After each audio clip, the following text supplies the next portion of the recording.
नमस्कार, जय हिंद साथियों। देश की संसद से एक बार फिर से अजीबोगरीब तस्वीरें सामने आ रही है। हाल ही में देश की संसद में पार्लियामेंट का बजट सेशन चल रहा है।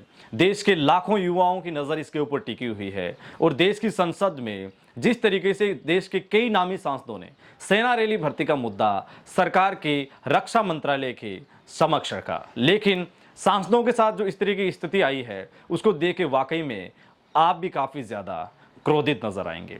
ये वाकया क्या है, एक वीडियो के माध्यम से मैं आपके साथ साझा करूंगा, लेकिन उसके पश्चात इस वाकये से जुड़ी पीछे एक बहुत बड़ी कहानी है जो मैं आपके साथ साझा करने का प्रयास करूंगा। देश में सेना रैली भर्ती के साथ साथ एयरफोर्स एनरोलमेंट, नौसेना की भर्तियों को लेके देश के कई युवा लगातार परेशान है और इसी परेशानी को कई सारे सांसदों ने समझा है और सरकार के समक्ष ये मुद्दा रखा है। लेकिन सांसदों के साथ जो इस तरीके के अजीबोगरीब कंडीशंस पैदा कर दी जाती है, तो आखिरकार ये मुद्दे कैसे सॉल्यूशन के दायरे में आ जाएंगे।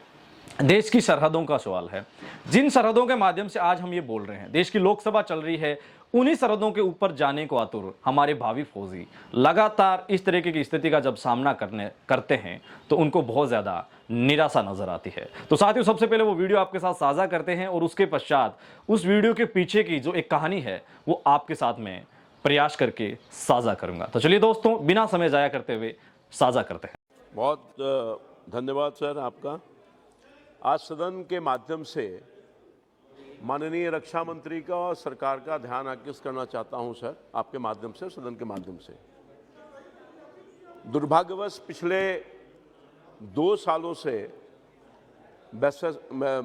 कोरोना महामारी की वजह से देश की हर कुछ प्रभावित हुआ है। उसमें भारत सरकार द्वारा, रक्षा मंत्रालय द्वारा हर साल जो सेना की बहाली होती थी वो भी बंद पड़ा हुआ है सर। और लगभग 1 लाख जी से अपनी बात रख दीजिए सर। मैं बस जी बात तो ही रख रहा हूं सर। 1 लाख रिक्तियां भी हैं सेना में बहाल के लिए। देश के विभिन्न राज्यों से जो देश की सेवा करना चाहते हैं जी, उनकी भावना को भी सम्मान करते हुए, और ख़ास तौर पर मेरे प्रदेश जहां बेरोजगारी बड़े पैमाने पर है, या आपका प्रदेश उत्तर प्रदेश है, सर खत्म तो कर दीजिए सर, जल्दी से कर दीजिए ना। खत्म तो कर रहा हूं सर। हाँ कह दीजिए। आपका संरक्षण नहीं मिलेगा तो मैं अपनी बात कैसे रखूंगा सर। हाँ, तो ये मैं कह रहा था कि रिक्तियां हैं और जरूरत भी है। ओके, देश की सेवा के लिए होनी लोग चाहिए, ये तैयार आप चाहते हैं। तो बेरोजगारी दूर होती है इसके माध्यम से। जी। तो बिहार जैसे प्रदेश में जो ठीक है, केवल निर्भरता नौकरी पर है सुरेश और सेना का बहाली नहीं हो रहा है, तो बहुत कठिनाइयों का सामना करना पड़ रहा है सर। इसलिए आपके माध्यम से मैं सरकार से, माननीय रक्षा मंत्री से, माननीय प्रधानमंत्री से भी अनुरोध करूंगा कि यथाशीघ्र।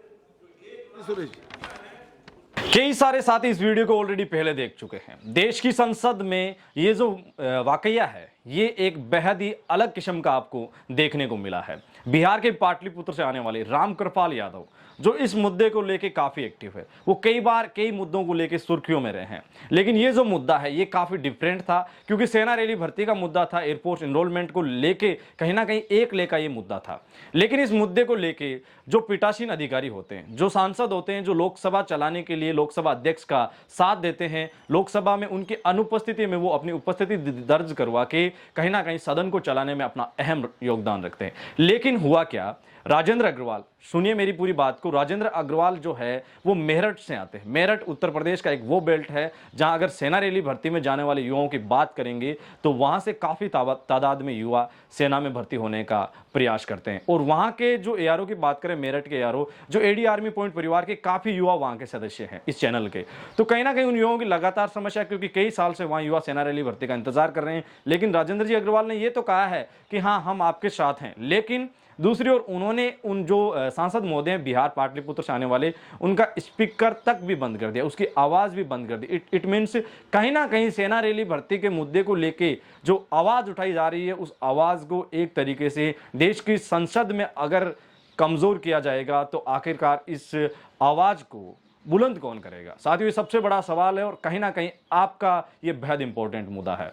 मैं मेरठ के जो भी साथी हैं उनसे एक सवाल करना चाहता हूं कि आपके सांसद महोदय को लगता है कि आपने इस मुद्दे से अवगत नहीं करवाया, क्योंकि राजेंद्र जी अग्रवाल को सदन में कई सारे सांसदों ने पेश किया है इस मुद्दे को लेके, लेकिन अभी तक इसके ऊपर राजेंद्र जी अग्रवाल की ओर से किसी भी प्रकार का कोई संज्ञान है वो नहीं लिया गया है। अगर उनके पर्सनल के ऊपर मैं बात करूं तो उन्होंने पर्सनल भी इस मुद्दे को लेके किसी भी प्रकार का रक्षा मंत्रालय से लेके खुद के स्तर तक किसी भी प्रकार का स्टेटमेंट जारी नहीं किया है। तो साथियों, ये बड़ा स्पेशली मुद्दा है, तो कोशिश कीजिए साथ साथ देश की राजधानी में देश के युवा लगातार एक बड़ी मुहिम को अंजाम देने जा रहे हैं। देश की राजधानी दिल्ली में जंतर मंतर पे, जहां प्रोटेस्ट का सबसे बड़ा एक जरिया माना जाता है कि जहां इस जगह से अगर प्रोटेस्ट शुरू होते हैं तो वो कहीं ना कहीं कामयाबी का एक दौर लेके आते हैं। तो साथियों, कहीं ना कहीं उसी कामयाबी की ओर नजरें सबकी है और देश के कई युवा 5 अप्रैल को देश की राजधानी जंतर मंतर पे एक प्रदर्शन का, एक आंदोलन का आयोजन करने जा रहे हैं। लोकतंत्र और अनुशासन की गरिमा में रहते हुए वहां युवा इकट्ठा हो रहे हैं।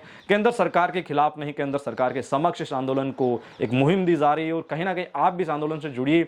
इस आंदोलन में आप किस तरीके से आ रहे हैं ये भी हमें जरूर नोट करवाइए, क्योंकि देश में ये बहुत बड़ा आंदोलन है और सेना में जाने को लेके, एयरफोर्स एनरोलमेंट को लेके, नौसेना भर्तियों को लेके इस आंदोलन को कहीं ना कहीं तवज्जो दी जा रही है। तो मुझे उम्मीद है कि जो साथी इंडिया में जहां से भी बिलोंग करते हैं, किसी भी कारण से इस आंदोलन में नहीं आ पा रहे हैं, तो सोशल मीडिया के माध्यम से इस आंदोलन को जरूर सपोर्ट कीजिए। बिना समय जाया कीजिए, आप टेलीग्राम के ऊपर जाइए और टेलीग्राम पे जाने के बाद आप एडी आर्मी पॉइंट को सर्च कीजिए। वहां आपको एडी आर्मी पॉइंट का ऑफिशियल चैनल मिल जाएगा, वहां से जुड़े, क्योंकि इस चैनल के माध्यम से इस आंदोलन से जुड़ी हुई पल पल की अपडेट आपके साथ साझा की जाएगी। साथियों, आप देख रहे थे एडी आर्मी पॉइंट। इस वीडियो से रिलेटिव किसी भी प्रकार के आपके सुझाव हो, हमें कमेंट सेक्शन, इंस्टाग्राम हैंडल या मेल के माध्यम से जरूर अवगत करें, क्योंकि आपके सुझावों को हमेशा डिफेंस एक्सपर्ट्स के साथ साझा करने के बाद उसको एक सॉल्यूशन का दायरा देने का मेरा निरंतर प्रयास रहता है। अपने मेजबान धनेश को दीजिए इजाजत, मिलेंगे एक और वीडियो के साथ, तब तक के लिए जय हिंद, जय भारत।